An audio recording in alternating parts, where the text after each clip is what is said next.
네, 감사합니다. 오늘은 씨 뿌리는 비유입니다. 사실 굉장히 유명한 말씀이고 공간복음서 어느 곳에나 등장하는 비유 가운데 하나입니다. 이 비유의 이름을 씨 뿌리는 비유 이렇게 제목을 붙였습니다. 이렇게 제목을 붙인 이유는 씨 뿌리는 비유 안에 두 가지 중요한 대목이 있다는 것을 의미하고 있기 때문입니다. 하나는 씨를 뿌리는 사람, 씨를 뿌리는 주체가 있다는 것입니다. 농부를 말하는 것이요, 이것은 상징적으로 오늘 우리 가운데 말씀의 씨를 뿌리는 전도자, 선교자, 그리고 믿는 사람들을 의미하는 것이라고 말할 수 있습니다. 그런가 하면 이 씨 뿌리는 비유에 있어서 두 번째 중요한 것은 바로 밭입니다. 사실은 우리들 가운데 많은 사람들이 이 비유를 보면서 이 밭에다가 포커스를 맞추는 사람들이 많습니다. 사람에 대해서는 조금 소홀하게 생각하는 것 같고, 이 밭에 대해서는 우리가 많이 생각해서 밭이 어떤 상태인가, 길가, 돌짝밭, 가시떨기, 그리고 옥토와 같은 좋은 밭이 되어야 된다 하는 것을 모르는 사람은 없는 것 같습니다. 물론 이 밭에 대한 이야기는 이 씨 뿌리는 비유에 있어서 아주 중요한 한 대목입니다. 그럼에도 불구하고 오늘 저는 이 씨 뿌리는 비유를 통해서 뿌리는 사람, 농부, 그리고 우리 마음밭, 이것을 동시에 똑같이 중요한 부분으로서 설교의 말씀을 전해 보려고 합니다. 그렇습니다. 씨를 뿌리는 농부는 전도자를 말하는 것이요, 이 밭은 우리의 마음 상태를 의미하는 것입니다. 그래서 늘 이 비유를 생각할 때 잊지 마시고, 마음 밭만 생각하지 마시고 복음의 씨앗을 뿌려야 하는 전도자의 입장에서도 이 말씀을 묵상할 필요가 있는 것입니다. 왜 사람들의 마음은 이렇게 복음을 받아들이지 않는 것일까? 왜 길가처럼 도대체 씨앗이 먹혀 들어가지 않는 것일까? 예수 믿는 말씀이, 구원의 아름다운 말씀이 왜 이렇게 씨도 먹히지 않는 것일까? 그들이 길가의 밭이기 때문에 그렇다 하는 것입니다. 또 사람들은 왜 말씀을 받았는데도 불구하고 시험에 잘 드는가? 왜 말씀을 받았는데도 불구하고 사람들이 이렇게 흔들리는가? 그들의 마음밭이 길가와 같고, 그들의 마음밭이 돌짝밭과 같고, 그들의 마음같이 가시밭과 같기 때문에 이런 현상이 벌어지는 것이다 하는 것을 알아야 한다는 말입니다. 어떤 비판적인 신학자 한 분이 이런 글을 썼습니다. 이 대목을 보고 많은 그리스도인들이 내 밭을 갈아엎어야 되겠다, 그래서 밭이 옥토가 되게 해야 되겠다, 가시밭이 있으면 가시를 다 골라내고 돌짝밭이 있으면 돌을 다 골라내서 내가 하루빨리 옥토가 돼야 되겠다, 이렇게 집중하고 이렇게 생각한다고 합니다. 사실 우리가 교회 다니면서 그런 설교를 많이 들었고, 그것이 오늘 이 비유 가운데 아주 중요한 절반 정도가 된다는 것입니다. 그런데 말씀드린 것처럼 조금 비판적인 신학자가 말하기를 밭이 스스로 밭을 갈아엎는 것을 본 적이 있는가?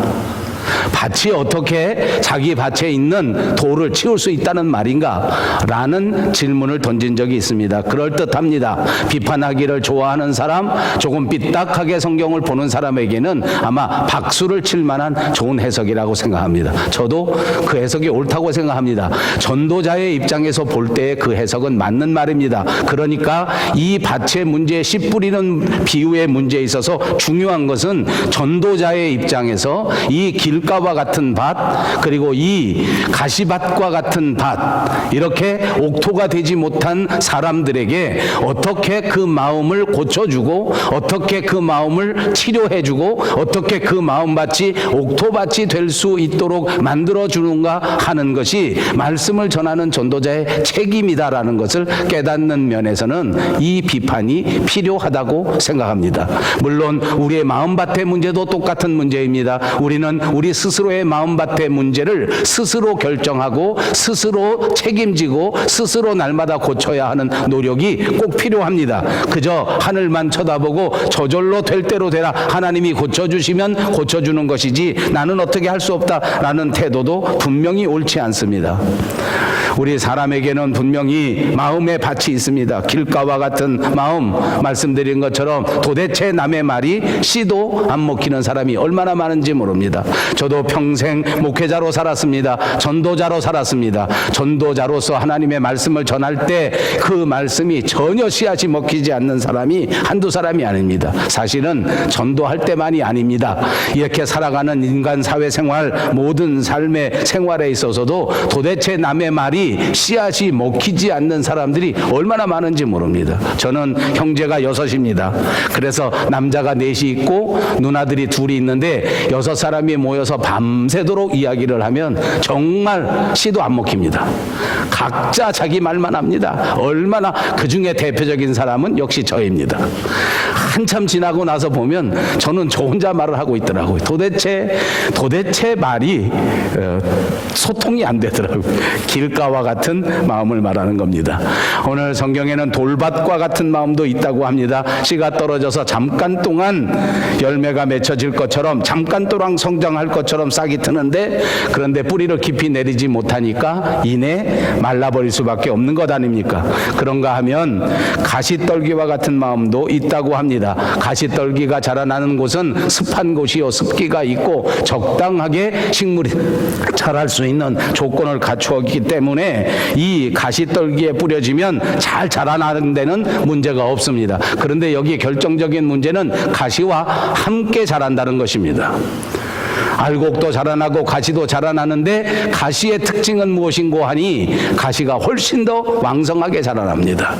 그렇습니다. 우리의 마음밭의 상태는 이런 경우가 참 많습니다. 복음도 받아들입니다. 좋은 말씀도 듣습니다. 내가 세상에 살아갈 때 하나님을 믿고 하나님의 말씀대로 살아야 되겠다 하는 감동도 받습니다. 그리고 마음에 결심도 합니다. 그런데 세상에서 주는 유혹의 말씀들이 내 마음에 들어오게 되면 그것이 훨씬 더 왕성하게 작용한단 말입니다. 세상적 욕심이, 세상적 욕망이, 세상적 유행이 그만 내 마음에 들어와서 복음보다 훨씬 더 왕성하게 성장하고 복음보다 훨씬 더 왕성하게 내 인생을 주장해버리기 때문에 이 사람도 복음의 열매를 맺기보다는 가시떨기에 막혀서 열매를 맺지 못하게 되는 경우가 있다는 말입니다. 이런 사람들을 가리켜 성경은 두 마음을 가진 사람들이라고 말합니다. 하나님과 세상을 동시에 가지려고 하는 사람들입니다. 예수도 믿고 세상의 복도 받겠다는 사람들입니다. 여러분, 이 말은 아주 멋진 말인 것 같지만 오늘 성경에 보니까 이런 사람들이 두 마음을 품은 사람들이요, 이런 사람들이 가시덤불과 같은 밭이기 때문에 결코 믿음으로 성공할 수 없다는 사실을 기억하시기를 바랍니다. 옥토와 같은 마음을 설명하셨습니다. 옥토는 좋은 땅을 말합니다. 싹이 나고 무럭무럭 자라나서 꽃이 피고 마침내 풍성한 열매를 맺는 밭을 말하는 것입니다. 사랑하는 여러분, 오늘 저와 여러분 모두가 이렇게 옥토와 같은 마음을 가지시기를 주님의 이름으로 축복합니다.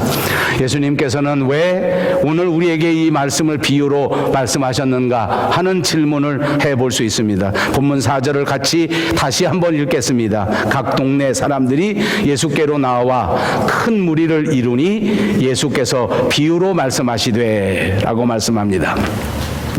그리고 9절에 가면 예수님께서 이 비유에 대하여 설명하는 것이 나오는데 왜 설명하는고 하니 제자들이 이 비유에 대한 뜻을 물었기 때문에 이 비유에 대해서 예수님이 자세하게 설명해 줍니다.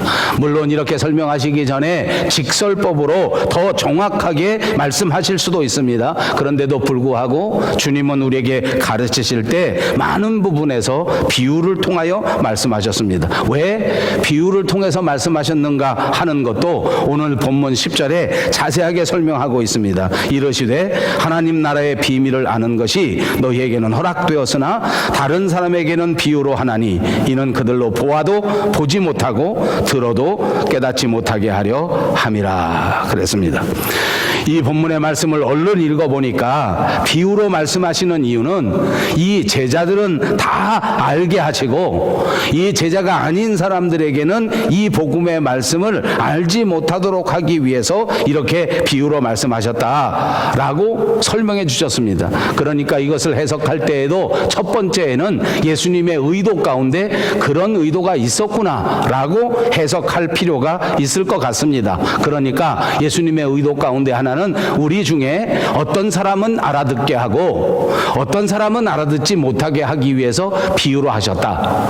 예, 이렇게 해석하는 것이 필요합니다. 그러나 그것이 전체적으로 완전하다는 해석은 아닐 것입니다. 이렇게 낮은 차원에서 성경을 해석할 때에 우리의 신앙생활은 여러 가지 고난을 맞게 되고 여러 가지 유치한 현상을 보이게 되는 것이기 때문입니다. 그러므로 이 대목을 설명할 때, 이 대목을 해석할 때 좀 더 깊은 해석이 필요한데 좀 더 깊은 해석을 할 때에 전후 문맥을 살펴보는 일이 필요합니다. 예수님께서 이 비유의 말씀을 누구에게 말씀하셨느냐 하는 것을 여기 말씀하는데 4절 말씀에 보시면 이렇게 설명합니다. 각 동네 사람들이 예수께로 나와 큰 무리를 이루니 예수께서 비유로 말씀하시기 시작했다는 것입니다. 그 전에 각 동네 사람들이 다 나와서 큰 무리를 이루기 전에는 이렇게 비유로 말씀하시지 않았는데 1대1로 가르쳐 주실 때에는 직설법으로도 가르쳐 주셨는데 그런데 이렇게 각 동네 사람들이 예수 앞에 나와 오늘 성경에 보니까 큰 무리를 이루었다고 했습니다. 이렇게 큰 무리를 이루게 되니까 예수님께서 이들에게 비유로 말씀하시는데 그 비유로 말씀하신 이유를 이렇게 설명한 것입니다.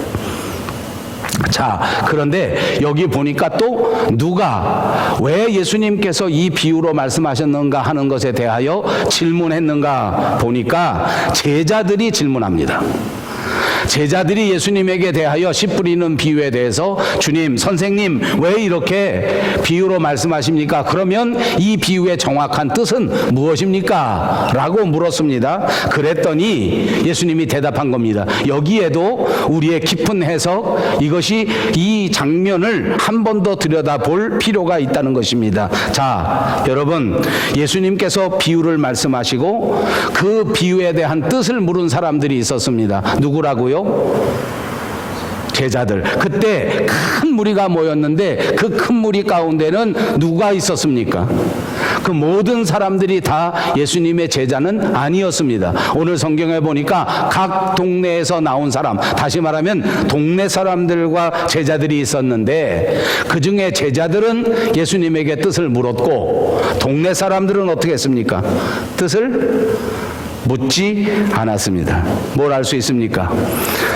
하나님의 말씀, 예수님이 전하신 말씀에 대하여 이 말씀이 무슨 말씀인가 하여 궁금해서 신경을 곤두쓰고 내가 혹시 이 말씀을 잘못 해석하는 것이 아닌가라고 생각하면서 예수님에게 이 뜻이 무엇입니까? 라고 물은 사람이 있었고 예수님의 말씀에 대하여 아무 관심이 없고 아무 생각이 없는 동네 사람들도 있었다는 것입니다. 여기 우리 중요한 해석이 필요합니다.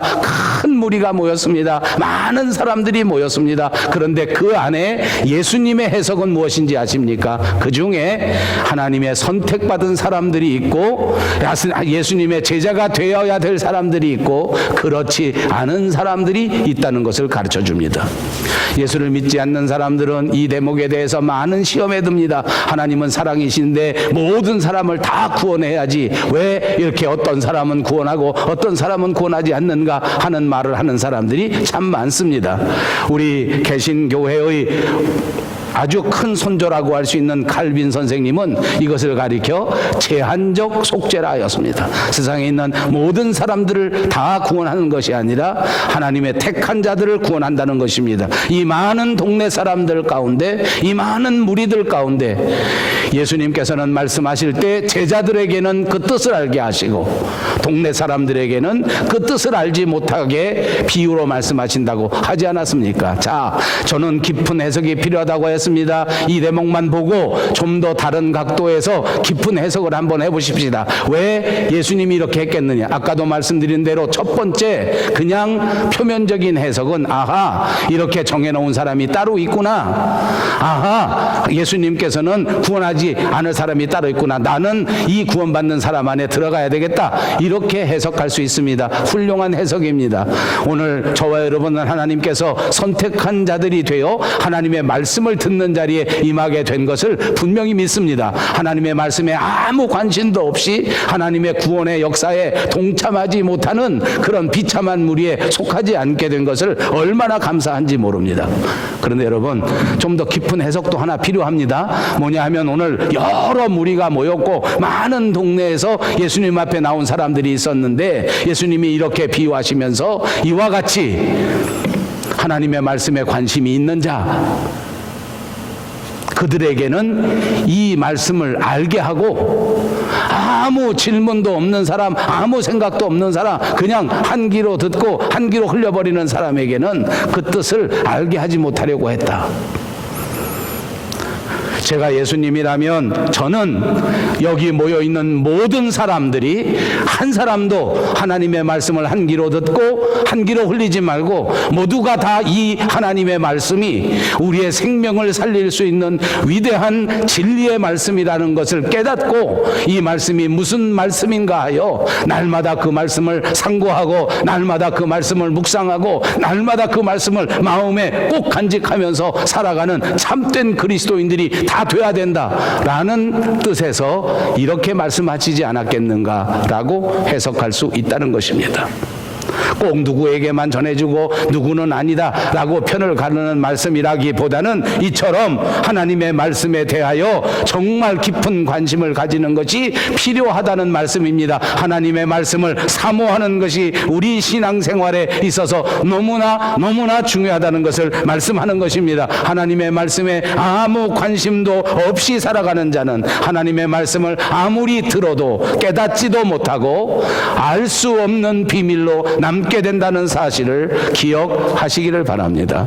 오늘 저와 여러분에게도 동일하게 적용될 수 있는 말씀입니다. 우리가 과연 우리의 삶 가운데 하나님의 말씀을 소중하게 여기고 이 말씀이 무슨 뜻인가 하여 과연 이 말씀이 내 생활에 어떻게 적용되는가 하여 날마다 그 말씀에 관심을 갖고 날마다 그 말씀을 묵상하면서 날마다 그 말씀을 생각하면서 그렇게 살아갈 때 여러분은 하나님 앞에 선택받은 자들이 되는 것이요, 만약 그렇지 못하다면 여러분들은 하나님의 나라와 아무 상관이 없는, 말씀을 들어도 말씀을 깨닫지 못하는 하나님의 신령한 생명의 비밀을 체험하지 못하는 그런 사람들로 전락되게 된다는 뜻입니다. 그러므로 예수님은 이 말씀을 우리에게 주실 때에 어찌하든지 하나님 말씀에 관심을 갖기를 바라시는 것입니다. 어찌하든지 하나님 말씀에 집중하여 하나님의 나라를 깨닫고 하나님의 뜻을 깨닫고 살아가기를 원하시는 말씀인 줄로 믿습니다.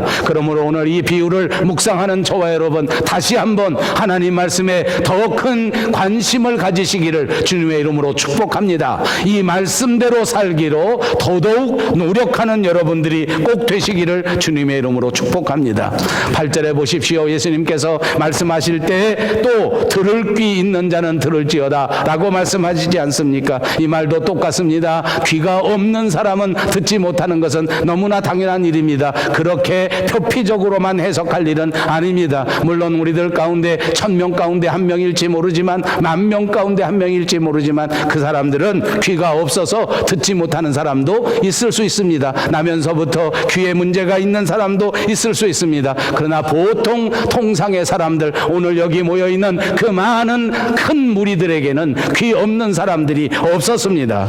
누구든지 다 귀를 가지고 있었지만 하나님의 말씀, 예수님의 가르침에 대하여 관심이 없고 하나님의 말씀을 사모하는 마음으로 들으려고 하지 않는 것을 예수님께서 지적하는 말씀인 줄로 믿습니다. 오늘 우리에게 귀는 있으나 하나님의 말씀에 관심을 갖고 있지 않는다면 오늘 우리는 귀 없는 자가 되는 것입니다.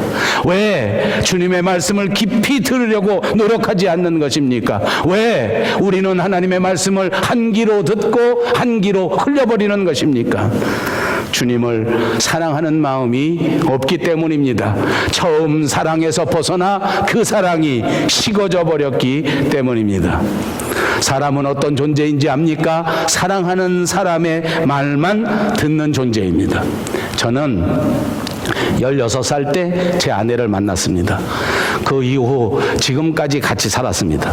쭉 지나온 삶을 돌이켜보니까 16살서부터 36살까지는 제 아내 말만 들었던 것 같아요.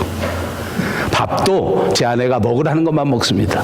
반찬도 제 아내가 먹으라는 것만 먹습니다. 그때 제 느낌이 있었습니다. 어쩌면 제 아내가 먹으라는 반찬은 그렇게 맛있는지 몰라요. 어쩌면 제 아내가 주는 음식만 먹으면 몸이 그렇게 건강한지 몰라요. 혹시 옆집 사람이 먹으라고 주면 어딘가 탈이 나더라고요. 아멘. 50살 넘어가니까 제 아내 말이 잘 안 들려. 이거 드세요. 이건 드시지 마세요. 이건 잡수시면 안 돼요. 아, 시끄러워. 그냥 먹고 죽을래. 아버지, 그러고 먹게 되더라고. 왜 그런지 아십니까? 사랑이 식으면 그렇게 되는 거예요. 반찬 투정하는 거 왜 그런지 아세요? 사랑이 식으면 반찬 투정하는 거예요. 반찬 못 만드는지 뻔히 알고 결혼했는데 처음엔 맛있다고 먹다가 10년만 지나면 왜 이렇게 반찬 맛없게 하느냐고 구박하는 거예요. 왜? 사랑이 떨어져서 그래. 요즘 저는 다시 사랑이 마음속에 불일 듯이 일어납니다. 제 아내를 향해서 일어나면 얼마나 좋겠습니까? 손녀딸에게 불일 듯이 일어납니다. 우리 집에 와서 손녀딸이 하는 말만 들으면 그 말밖에 안 들려. 옆에 제 아내가 뭐라고 말리고 옆에 다른 사람이 그런 거 사주면 안 돼요, 이런 거 먹으라고 하면 안 돼, 그런 소리 하나도 안 들려요. 안 들려. 그냥 손녀딸이 달라는 소리밖에 안 들려. 거기다 주는 거야. 여러분, 마음에 사랑이 있으면 그 말씀이 들리는 거예요. 여러분, 왜 하나님의 말씀이 안 들리는 줄 압니까? 하나님 사랑하는 마음이 식어져 버렸기 때문이에요. 우리의 마음밭을 점검합니다. 우리의 마음밭을 다시 생각합니다. 아, 정말 하나님 사랑을 회복해야 되겠다. 사랑하는 여러분, 하나님을 향한 뜨거운 사랑을 회복할 수 있는 저와 여러분 모두가 되시기를 주님의 이름으로 축복합니다. 하나님의 말씀을 듣는 우리의 사랑을 바꾸어야 합니다. 하나님의 말씀을 듣는 우리 마음의 상태가 뜨거운 사랑의 상태가 되어야 합니다. 이제부터 하나님의 말씀을 대하는 태도가 완전히 바뀌어지시기를 주님의 이름으로 축복합니다. 하나님의 말씀을 대하는 태도에는 노력이 필요합니다. 말씀의 의미를 제대로 알기 위해서 열심히 노력해야 합니다. 정신을 똑바로 차리고 그 말씀을 듣지 아니하면 말씀을 깨달을 수가 없기 때문입니다. 말씀을 깨닫지도 못했는데 어떻게 그 말씀을 따라서 살 수 있겠단 말입니까? 말씀대로 살지 못합니다. 그러므로 오늘 우리에게 필요한 것이 뭔지 압니까? 더더욱 간절한 마음으로 하나님의 말씀을 받고 과연 이 말씀이 그러한가 하여 그 말씀을 들고 상고해야 될 줄로 믿습니다. 두 번째로는 씨가 떨어지는 네 종류의 밭에 대한 이야기입니다. 이 네 종류의 밭은 그냥 확정되어 있는 밭인가 하는 것을 한번 질문해 봅니다. 씨가 떨어진 땅은 네 종류를 설명했습니다. 길가, 바위, 가시떨기, 그리고 옥토, 좋은 땅이었습니다. 오늘 우리는 이 본문을 읽어보면서 우리 스스로를 생각해 볼 수 있지 않습니까? 여러분, 과연 여러분의 마음의 밭은 어떤 밭이라고 생각합니까? 전도자의 입장에서 해석하자고 하였습니다. 오늘 우리가 생각할 때, 이 사람은 씨도 먹히지 않는 사람이다. 그러니까 이 사람은 틀렸다.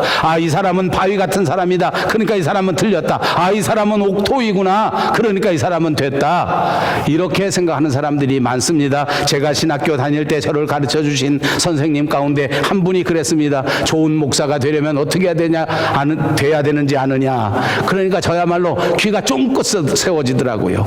도대체 어떻게 하면 좋은 목회자가 목사가 되고 어떻게 하면 교회를 부흥시키는가 하고 제가 귀를 쫑긋 세워서 들었습니다. 그 선생님이 저희를 가르치기를 하는 말이 쓸데없이 되지도 않을 사람한테 가서 맨날 전도하고 되지도 않을 사람한테 맨날 붙어 있으면 교회가 하나도 안 된다. 근데 세상에 보니까 가서 손가락만 톡 치면 전도가 되는 사람이 따로 있더라. 그러니까 그 사람들만 찾아다니면서 전도를 하면 교회가 부흥된다. 그때 마음에 얼마나 감동이 되든지 아멘 아멘. 그리고 나서 그 다음서부터 사람을 쳐다볼 때 요 밭이 어떤 밭인가, 요게 톡 치면 올 사람인가 아닌가, 그러다가 이 아까운 시절 다 허비하고 맞지. 좋은 선생을 만나야 돼. 좋은 선생을 만나야 돼. 평생 좋은 사람을 만나야 돼. 아멘. 사랑하는 여러분, 여러분의 일생토록 이제 남은 인생 전체에 좋은 친구, 좋은 선생, 좋은 교회, 좋은 목사, 좋은 가족들 만나시기를 주님의 이름으로 축복합니다. 사람의 밭이 다 따로 있는 것이 아니라는 말입니다. 이 사람이 길가와 같은 사람이라고 해서 그 사람이 옥토밭이 되지 못하는 경우는 없습니다. 그 스스로는 아까 비판적인 신학자가 말하는 것처럼 고칠 수 없을지 몰라도 전도자는 그 사람의 마음을 고칠 수 있다는 사실을 기억하십시오. 주님의 은혜를 사모하시고 성령의 도우심을 구하시면 길가와 같이 씨도 안 먹히는 사람이 옥토와 같이 변화되는 역사가 있을 줄로 믿습니다. 땀 흘려 사랑해주고 땀 흘려 섬겨주고 땀 흘려 봉사해주면 돌짝밭과 같은 사람이 옥토와 같이 변화되는 역사가 있게 되는 것이란 말입니다. 그러므로 사람을 그렇게 편가르는 속으로 보지 마십시오. 이 네 밭이 언제나 사람의 마음속에 공존하고 있는 것입니다. 어떤 때는 이 사람이 정말로 교만해져서 하나님의 말씀이 씨앗도 먹히지 않는 경우가 있을 수 있지만, 어떤 때는 이 사람의 마음이 옥토밭이 되어 그때 하나님의 말씀이 그 밭에 떨어지게 되면 그 마음에서 무럭무럭 자라나 아름다운 열매를 맺는 경우가 있다는 사실을 기억하시고, 우리는 때를 얻든지 못 얻든지 그 사람에게 뜨거운 사랑을 가지고 하나님의 말씀을 전하는 전도자가 돼야 될 줄로 믿습니다. 그리고 우리 스스로 밭으로 생각할 때에는 이 네 가지 밭이 내 마음 밭에 언제나 있을 수 있다는 것을 생각하라는 것입니다. 그러니까 내 자신이 어떤 경우에는 정말 좋은 말씀을 길가와 같이 받아 반응하는 경우가 있고, 정말 좋은 말씀을 받았는데 그 말씀을 돌짝밭같이 반응하는 때가 있고, 정말 말씀을 받았을 때에 내가 옥토와 같이 반응하는 때가 있을 수 있다. 그러므로 오늘 내가 어떤 반응을 보이고 있는가 하는 것을 정확하게 생각하시고, 만약 내가 옥토와 같은 반응을 보이지 못한다면 내 믿음 생활에 무슨 문제가 있구나 하는 생각을 꼭 하시고, 더 하나님 앞에 말씀으로 깨끗이 하시고 말씀으로 새롭게 하셔서 옥토밭과 같은 반응을 이루시는 그리스도인들이 꼭 되시기를 바랍니다. 또한 예수님께서는 이 씨 뿌리는 비유를 통해서 우리에게 말씀하시고자 하는 분명한 뜻이 있었습니다. 다시 한번 그 뜻을 생각해 보겠습니다. 제가 오늘 계속해서 말씀드린 것처럼 씨 뿌리는 비유의 두 가지 중요한 축 가운데 하나는 씨를 뿌리는 자라는 것입니다. 그러므로 이 씨 뿌리는 자의 비유는 우리에게 오늘 가르쳐 줍니다. 우리가 해야 할 일이 무엇인가? 씨 뿌리는 일입니다. 사랑하는 여러분, 씨 뿌리는 자들이 꼭 되시기를 주님의 이름으로 축복합니다. 말씀을 나누는 사명자들이 되시기를 축복합니다. 이것이 중요한 가르침입니다. 또 한 가지는 그 씨가 떨어지는 밭이라 하였습니다. 그러므로 우리가 모두가 다 밭이 되어 우리 밭에 떨어진 하나님의 말씀을 붙들고 옥토와 같이 아름다운 열매를 맺는 삶을 살아야 한다는 것을 가르쳐 주시는 줄로 믿습니다. 우리는 매 주일 말씀을 듣습니다. 주일뿐만 아니라 금요일에도 말씀을 듣습니다. 새벽에도 말씀을 듣습니다. 때를 따라 하나님의 말씀을 듣고 살아갑니다. 그러나 매일같이 듣고만 있으면 안 됩니다. 들은 말씀을 우리 마음밭에서 그대로 열매 맺을 수 있도록 우리 생활에 나타내야 하는 줄로 믿습니다. 15절 말씀을 같이 읽겠습니다. 좋은 땅에 있다는 것은 착하고 좋은 마음으로 말씀을 듣고 지키어 인내로 결실하는 자니라. 좋은 땅에 있다는 것, 옥토에 있다는 것은 착하고 좋은 마음으로 말씀을 듣고 지켜 인내로 결실한 자다. 착하고 좋은 마음을 가지라.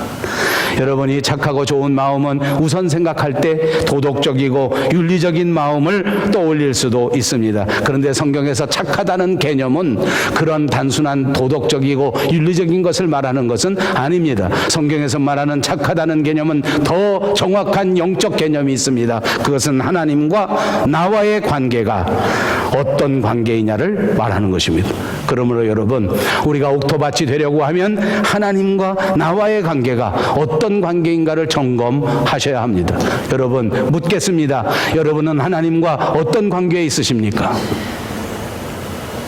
아버지와 아들의 관계다, 아버지와 딸의 관계다, 그렇게 믿습니까? 그렇게 믿어집니까? 아버지, 아무도 대답을 못하시네. 여러분, 착하다는 건 하나님과 관계가 어떤 거냐는 거예요. 여러분, 다 하나님이 선택하신 하나님의 아들입니다. 여기 있는 남자분들은 다 하나님의 아들인 줄로 믿습니다. 믿으시면 아멘. 여기 있는 딸들은 모두가 다 하나님의 딸인 줄로 믿습니다. 믿으시면 아멘. 어떤 관계이십니까? 아버지하고 멀리 떨어져서 전화도 안 걸고 대화도 안 하고 아버지 날인데 선물도 안 가져오고. 내 말하는 거 아니에요. 네 말하는 거야. 아버지, 나도 아들 둘입니다. 오늘 아침에 아버지 날을 축하합니다 이렇게 해가지고 뭘 좀 보내야 되는 거 아닌가? 안 보내는 아들은 무슨 관계입니까? 보통의 관계입니다. 보통의 관계. 안 보내고 걱정만 끼치면 무슨 관계입니까? 못된 관계입니다. 아침에 선물도 보내고 전화도 걸고 뭐 그냥 마음을 기쁘게 하면 무슨 관계입니까? 착한 관계예요. 여러분, 하나님께 착한 관계를 갖는 아들이 되십시오. 아무리 33, 24, 33 멋진 각선미를 가진 여자면 뭐합니까? 하나님과 착한 관계를 가진 딸이 되어야 합니다. 세상을 바라보지 마시고 하나님 앞에 바른 관계를 갖는 저와 여러분 꼭 되시기를 바랍니다. 바른 관계가 있어야 그 다음 이 말씀을 착한 관계 속에서 지켜야 된다고 오늘 성경이 말씀합니다. 지켜야 된다. 영어 성경에 보니까 이런 해석 저런 해석이 있지만 한 군데 해석에 hold it fast라는 번역이 있습니다. hold it, 붙잡아라. fast. fast라는 말은 빨리라는 말로 번역되는 말입니다만 여기선 조금 다른 의미가 있습니다. 이것은 단단하게 붙잡아라. hold it fast. 꼭 붙잡아라. 굳게 붙잡아라. 하나님의 말씀을 굳게 붙잡아. 여러분, 말씀을 붙잡고 말씀을 듣고 말씀을 믿고 살 때 단단히 붙잡고 믿고 살아요. 왜? 우리가 살아가는 세상은 돌짝밭 같은 세상이요, 우리가 사는 세상은 가시덤불 같은 세상입니다. 좋은 말씀도 많이 있지만 그러나 하나님의 말씀을 방해하는 말씀들이 얼마나 많은지 모릅니다. 날마다 우리에게 떨어진 말씀의 씨앗을 뺏어가려고 하는 악한 마귀 사탄의 세력이 얼마나 많은지 모릅니다. 그러므로 우리에게 떨어진 은혜의 말씀을 단단히 붙잡고 그 말씀을 꼭 지켜야만 하나님 앞에 열매를 맺을 수 있다는 사실을 오늘 가르쳐 주는 것입니다. 어떻게 하면 굳게 붙잡을 수 있는지 아십니까? 어떻게 하면 단단히 붙잡을 수 있는지 아십니까? 날마다 그 말씀을 묵상하십시오. 날마다 말씀을 반복해서 날마다 그 말씀을 생각하고 날마다 그 말씀을 읽고 날마다 그 말씀을 묵상하면 그 말씀이 내 마음속에 단단하게 맺혀지는 것입니다. 그때 말씀이 내 안에 거하고 그 말씀 안에 내가 거하는 역사가 일어나는 줄로 믿습니다. 초대교회 성도들이 이렇게 말씀을 붙잡고 살았습니다. 그들의 삶이 어땠는지 아십니까? 눈만 뜨면 나가서 예수가 그리스도다, 예수가 그리스도다, 예수님만이 우리의 구주이시다 라고 밥 먹듯이 외치고 다녔기 때문에 초대교회 사람들에게는 믿음의 파워가 있었고 초대교회 사람들에게는 믿음의 열매가 있었습니다. 여러분은 어떻게 사십니까? 매일같이 밥만 먹으면 무슨 말을 하시느냐는 말입니다. 밥 먹고 말할 도리만 있으면 예수님이 그리스도다. 여러분 한번 입으로 해보십시다. 예수가 그리스도다. 오늘서부터 틈만 나면 예수가 그리스도다. 예수님이 구세주다. 예수님이 나를 사랑하신다. 이따 끝나고 밥 먹을 때 내가 꼭 볼 거예요. 그렇게 수없이 초대교회는 그렇게 하고 살았어요. 우리는 어떻게 하고 사는지 아십니까? 예배만 끝나면 민들레가 제일 좋다. 뭘 먹어야 오래 산다. 무슨 약초가 그렇게 많은지 몰라. 무슨 건강식품이 그렇게 많이, 그것만 떠들고 살아. 그러니까 말씀을 붙드는 게 아니요. 건강을 붙들고 사니 무슨 착한 관계가 되겠어. 물질을 붙들고 사니 무슨 착한 관계가 되겠어요. 직장을 붙들고 사니 무슨 열매가 있겠어요. 지켜야 됩니다. 지켜야 돼. 입만 열면 어떻게? 예수가 그리스도다. 가르쳐줘도 안 해. 시작. 예수가 그래도 안 해. 예수가 입만 열면 예수가 그리스도다. 아이들 만나면 뭐라고? 얘야, 예수가 그리스도다. 아버지 날이라 아버지 만나면 아버님, 예수가 그리스도이십니다. 아침에 눈 떠서 남편 만나면 뭐라고? 아버지. 남편도 없는 사람이 대답을 하는 거야 지금. 지켜야 됩니다. 그 다음 오늘 성경이 또 말합니다. 인내해야 된다고 말합니다. 씨를 뿌리는 농부는 봄에 씨앗을 뿌립니다. 뜨거운 여름 동안 그 땀을 흘리면서 그 씨앗에 자라나는 것을 가꿉니다. 그리고 드디어 가을이 되어 수확을 하게 되는 것입니다. 봄에 씨앗을 뿌리고 늦은 봄에 그 열매를 거두는 법은 없습니다. 봄에 씨앗을 뿌렸는데 여름 뜨거울 때에 그 수확을 얻는 사람은 없습니다. 봄에 씨앗을 뿌렸으면 가을에 수확할 때까지 기다림이 필요합니다. 말씀으로 살기로 결심했으면 그 말씀이 열매를 맺기 위한 인내와 기다림이 필요합니다. 어떤 말씀은 한 달 만에 이루어집니다. 어떤 말씀은 1년 만에 이루어집니다. 어떤 말씀은 10년이 지나야 이루어지는 일도 있습니다. 어떤 말씀은 평생토록 감당해야 되는 말씀도 있습니다. 그러므로 이 말씀을 듣고 이 말씀대로 살기로 결심하고 이 말씀이 열매 맺기를 원하시면 인내해야 합니다. 그런데 문제는 인내가 간단치 않다는 것입니다.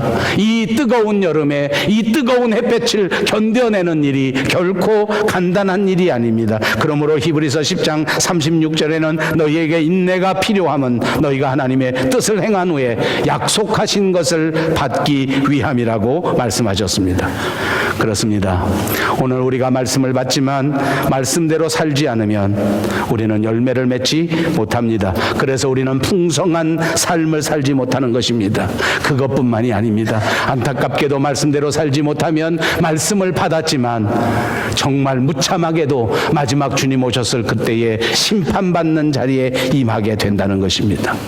오늘 전해 들은 이 하나님의 귀한 말씀이 우리의 마음밭에 떨어져서 우리의 영혼의 양식이 되게 하고 그 말씀이 우리의 삶을 변화시켜서 완전히 바꾸어주고 하나님의 말씀을 듣고 그 말씀을 굳게 지키고 그 말씀 따라 끝까지 인내해서 아름다운 열매를 맺기까지 최선을 다하는 노력하는 저와 여러분 그리고 우리 교회가 다 되시기를 주님의 이름으로 축복합니다.